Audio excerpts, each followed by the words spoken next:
Misteri 3 orang keluarga guru di lereng Gunung Kelut ditemukan tewas di rumahnya, anak terluka dan mobil hilang.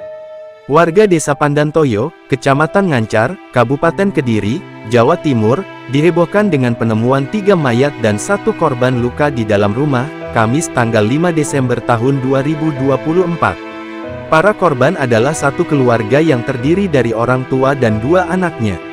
Mereka adalah Agus Komarudin 38, Kristina 34, Christian Agusta Wiratmaja Putra 9, serta korban luka Samuel Putra Yordanil 8. Kepala Desa Pandantoyo Dina Istanti membenarkan adanya peristiwa itu dan kini lokasi masih dijaga aparat kepolisian yang tengah melakukan penyelidikan. Ini masih ramai Bapak Polisi dan warga, ujar Dina Istanti dihubungi Kompas.com, Kamis. Sang kepala desa belum mengetahui secara pasti penyebab satu keluarga mengalami hal tersebut. Apakah akibat pembunuhan atau faktor lain?